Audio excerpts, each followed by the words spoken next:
Hello and welcome. I'm Ijoma Hunyato. Tonight, the need for continuity in government comes up again as former head of state Yakubu Gowon calls for sustenance of government policies. The president decries the imbalance in the volume of trade between Nigeria and China wants the situation corrected. Drama in Kogi State House of Assembly as 5 lawmakers suspend 10 of their colleagues, deepening the power intrigues in the House. And Brazilian President Dilma Rousseff accuses her deputy Michel Temer of leading a conspiracy to unseat her. On business news tonight, Lagos and London exchanges partner on cross-border listing. And on sports news tonight, 32 primary schools battle for honors at the Lagos preliminaries of the Channels National Kids Cup. And from Abuja, I'm Linda Akibe. Budget 2016 is still on the spotlight as the National Assembly and Executive continue to bicker over the inclusion of the Calabar-Lagos Rail project in the initial document.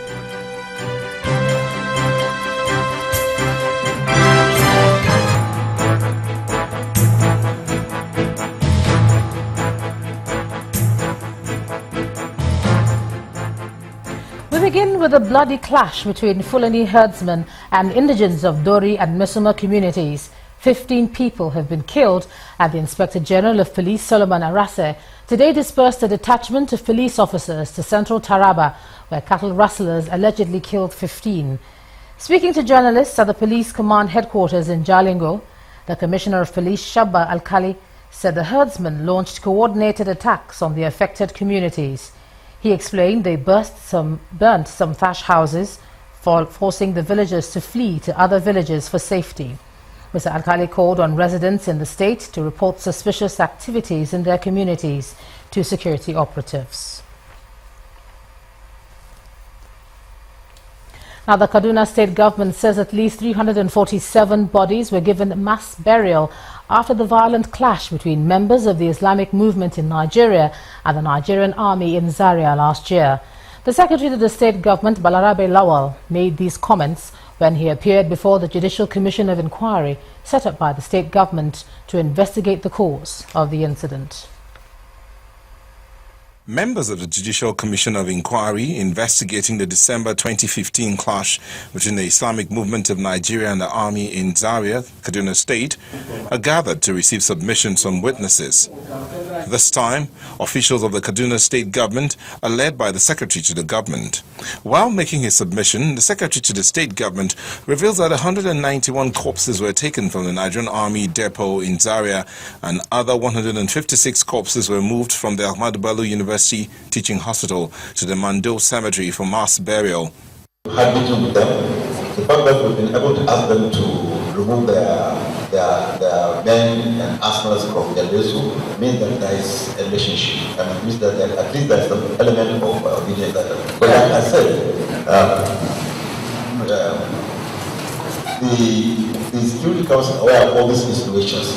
But like when you say fact, my lord, that's why I'm a little bit. I find it very heavy and weighty to say we have facts, because definitely the fact that we've been able to ask them to remove their men and arsenals from their vessel means that there is a relationship. Another witness, the Director General of the Kano State Interfaith Agency, Namadi Musa, claims he supervised the burial and says the corpses were buried on December the 14th and 15th, 2015. He told me he doesn't know the number, and I called the SSG and told him that the major said he does not know the number of the corpses. He said, then how can we bury it? Then after about 30 minutes, the SSG called me that he has confirmed the numbers.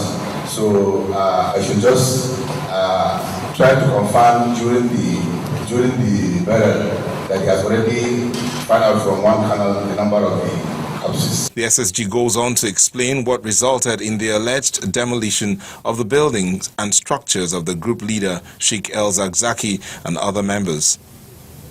Consequently, the structures were confirmed to be structurally deficient and unsafe for habitation. Since the columns of buildings were damaged and its integrity became weak and unable to carry the load which led to the collapse of the building. The other witnesses made their submissions. In the accident and emergency unit hospital. Many patients were brought in. So it called for a change in policy. When a large number of patients are brought at a time, it requires mobilization of resources. Unfortunately, because of the problems of the time, we had earlier given instructions to all our members through the Nigerian Medical Association that people should remain at home. Although the Islamic Movement of Nigeria and their lawyers have withdrawn further appearance before the panel, it would appear that the revelations of the Kano state government have absolved it from any blame. Yet, the public awaits the recommendations of the Commission of Inquiry even as the public hearing continues. The Bomb Blast Victims Association of Nigeria have appealed to the government to include their members in the Victim Support Fund. A member of the group, Olatunji Kayode, made the appeal today while speaking in Lagos at a media roundtable on developing an effective policy framework to address the situation of victims of Boko Haram in Nigeria. The roundtable is an initiative of a non-governmental organization, the Socio-Economic Rights and Accountability Project, SERAP, in partnership with the Ford Foundation, USA. Our judiciary correspondent Shola Shoyeli reports. Injury, I have orthopedic case, I have plastic surgery, I have different cases. Olatunji Kayode is just one of the many victims of the Boko Haram attacks in Nigeria. There are many more victims like him who are helpless and abandoned. As a matter of fact, nobody cares as a victim. Nobody cares. They just regard us as normal Nigerian. Yes, we are Nigerian, but we have become second-class citizens in our country.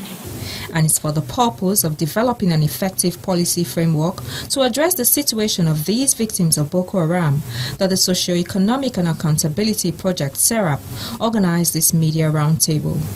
Chaired by the retired Chief Judge of Lagos, Justice Ayo Phillips, the roundtable attracted relevant government agencies, civil society, NGOs, legal practitioners and the media, all relevant stakeholders in addressing the plight of the victims and preferring solutions to ease their situation. There is a need for agencies to collaborate and to synergize in the effort.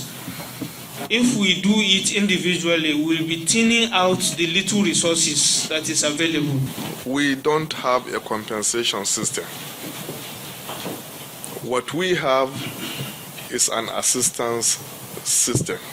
With over 2.2 million internally displaced persons in the country, participants at the roundtable made the point that society and especially government needs to address the root causes of Boko Haram as well as provide reorientation, psychological, social and economic support for their victims. Unless and until we quickly address those fundamental issues, we are not just going to be talking about victims of Boko Haram in Nigeria near future, but perhaps we'll be talking about victims of similar organizations and IGPs being created beyond the northeast of Nigeria. What we want is a coordinated and consistent approach to solving the victims' problem. Ultimately, the situation of the victims can only get better with concerted efforts on the part of all. Shola Shoyeli, Channels Television News. The president has called on Nigerian and Chinese business communities to work harder to reduce the trade imbalance between both countries, which is currently in China's favor. The president told a forum of investors in Beijing that trade and economic relations between both countries must be mutually beneficial and conducted with respect and trust. In his words, although the Nigerian and Chinese business communities have recorded tremendous successes in bilateral trade, there is a large trade imbalance in favor of China, as Chinese exports represent some 80% of the total bilateral trade volumes. This gap needs to be reduced. Therefore, I'd like to challenge the business communities in both countries to work together to reduce the trade imbalance. The president said that his administration is committed to supporting investors that are ready to establish manufacturing and processing facilities in Nigeria. He told his audience that in order to consolidate on recent successes against Boko Haram, close to 20% of the 2016 budget has been allocated to the Ministries of Defense and Interior as well as other security agencies. And the success of diversifying the Nigerian economy depends largely on the consistency of implementation of government policies. And this is the perspective of the former head of state, General Yakubu Gowon, who was a special guest at the 2016 Fellows Luncheon at the Institute of Directors in Nigeria. He said if the diversification plan set out in 1975 had been followed, then the agricultural sector would have emerged as an alternative source of income generation. Our correspondent, Ini Thompson, now reports. Vast land, about 82 million hectares out of Nigeria's 91 million hectares, which make up the total land area, is termed arable, with the potential to provide employment and feed its people. Realizing this potential is the reason the word diversification has almost been tied to developing agriculture in Nigeria in recent times.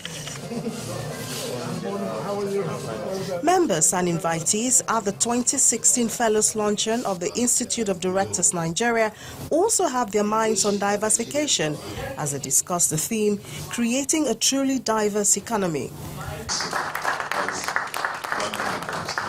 Sharing from his wealth of experience, the guest of honor and former head of state, General Yakubu Gowon, discussed the plan of 1975 to 1980, which was to be a public-private partnership for national economic development through various components. We started to encourage large-scale farming by both the federal government as well as the state government, and to encourage also private sector, to be engaged in agriculture, at that time. The plan also included other sectors of the economy.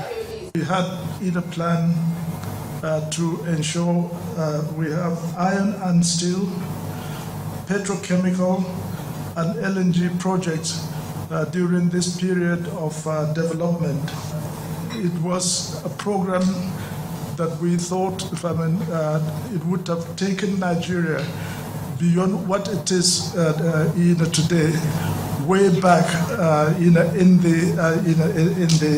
mid 70s. But unfortunately, that program, as all other programs, were abandoned. These lessons should be adopted today, but for the guest speaker, Chief John Odeyemi, today's needs should be included. When we look at the oil industry, look at the power flow, energy flow, you find that we made a major mistake by not developing gas at the right time. The question raised from the lessons postulated here is how can the implementation begin? What we are bringing about in IOD is one, to have a talk today, and hopefully on the 2nd of June 2016 we will be in Abuja to study outline a master plan through which this diversification process can really bring meaning to our people. The directors say with the plan they hope to tighten the synergy between the public and private sector for quicker results in diversifying the Nigerian economy. Ini Thompson reporting for Channels Television News. In part 2, after the break, trial of former Chief of Defence Staff Alex Bade over money laundering charges continues at the Federal High Court in Abuja. That's in a moment. Join us again.